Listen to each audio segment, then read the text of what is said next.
महाराज जी, मेरा शरीर पुरुष का होते हुए भी अलग अलग पुरुष शरीरों के साथ यौनाचार जैसे घृणित पाप कर्णों में रोज रोज लगा रहता था। अब आपके प्रवचनों से प्रेरित होकर कुछ समय से बड़ी मुश्किल से अपने आप को कंट्रोल करके रखा है, फिर भी मन बार बार वही सब करने को करता है। महाराज जी, वैवाहिक जीवन भी तलाक तक की नौबत आ चुकी है। महाराज जी, आप मेरी अंतिम शरणागति हो, कृपया मुझे इस पापाचरण से बचाने का सत्मार्ग प्रदान कीजिए। मैंने ऐसा निश्चय किया कि हर 2 महीने तक शरीर को पवित्र रखकर आपके दर्शन करने आया करूंगा, ताकि आपके दर्शन की प्रेरणा मुझे इस पाप कर्म से दूर रखे तथा इससे मुझे निवृत्त कर सके। पहले तो हम आपका धन्यवाद देते हैं कि अभी आप में इतना आत्मबल बचा है कि आप अपनी कमी को सभा में रख रहे हैं। आप बहुत मतलब अभी आत्मबल से युक्त है ना, ऐसी बातें समाज में नहीं रखी जाती, हिम्मत नहीं होती ना ऐसा कहना, अपनी कमियों को प्रकाशित किया। तो इसका मतलब कहीं किसी कोने में अभी सत्य का अस्तित्व है।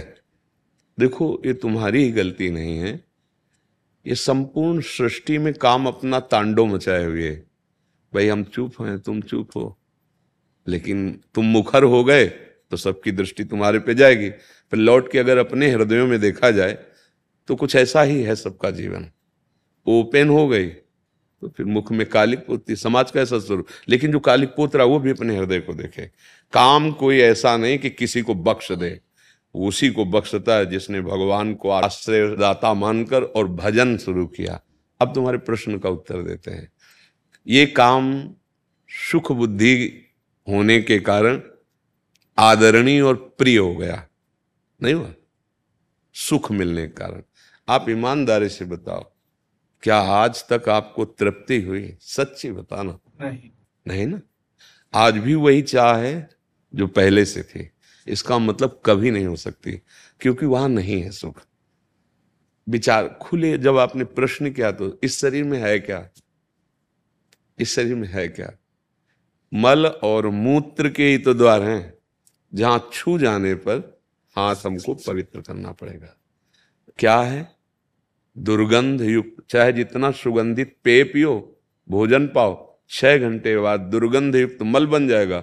एक मल का द्वार है। चाहे जितना सुंदर जूस और दूध पियो, एक मूत्र बन जाएगा। दोनों के द्वार हैं, मल और मूत्र।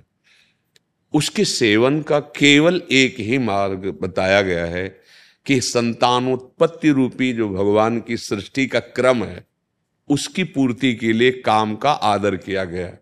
भगवान ने कहा धर्मयुक्त काम मैं हूं, अर्थात जो इस सृष्टि जनित क्रिया है, संयम के द्वारा संतानोत्पत्ति करने के लिए ये जो पाणी ग्रहण संस्कार किया जाता है, इसकी ये वैराग्य को प्राप्त हो जाएगा, घृणा को प्राप्त हो जाएगा, और वो सच्चे मार्ग का पथिक बन जाएगा। पति पत्नी दोनों एक ही धर्म का आश्रय लेकर, भगवद आश्रय लेकर संतान उत्पन्न करना, मानो सृष्टि रूपी भगवान की पूजा करना। बस इतने के लिए काम का आदर है।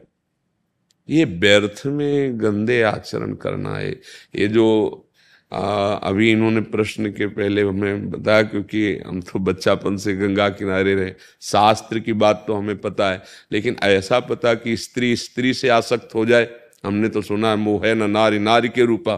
शास्त्र तो ऐसा आज उल्टा, और कलयुग का यही उल्टा कि स्त्री, क्या बताया था, स्त्री स्त्री के हाँ, अब इनका तो मतलब हमें कहीं शास्त्र में परिचय ही नहीं मिला।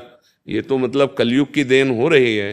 देखो, यदि तुम्हें भगवान ने मानव दे दी है और सुख और शांति की इच्छा है, तो वो केवल भगवान की शरण में, भगवान के नाम में। नहीं तो जैसे मन समझाता है कि एक बार भोग लूं तो शांति मिल जाएगी, ऐसा मन कहता है कि जो इच्छा होती है एक बार तो यार देख लेते हैं। आपने अनेकों बार देखा है, अनेकों शरीरों को देखा है, ईमानदारी से आप कह रहे हो, फिर भी आपकी वृत्ति वही है। आज से अपने इस दगाबाज मन की सलाह को मारना सीखो, महात्मा बन जाओगे। कुछ नहीं बिगड़ा है। हमारे भगवान की ऐसी ही कृपा है, नहीं तो किसी का उद्धार ना हो। कितना भी बड़ा अपिचेत सुदुराचारो भजते माम अनन्य भाग साधुरेव समंतव्या, भगवान कह रहे मैं उसे साधु मानता हूं, सम्यक व्यवसिता ऐसा। बस ये ध्यान रखना, इसका अर्थ समझ लेना। उसने बुद्धि से निश्चय कर लिया कि यार अब इसमें किसी में सुख नहीं है। हम जो सुख शांति पाना चाहते हैं वो इनमें नहीं है, वो भगवान में है। अगर ये जो आजकल चला है जीवन नाश की लीला, ये बहुत खतरनाक है।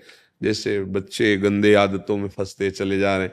अब नए नए लड़के 30 के हो गए, मुझे ब्याह नहीं करना, माता पिता कहते नहीं, क्यों? क्योंकि उनकी रुचि स्त्री शरीर में नहीं, पुरुष शरीर में है।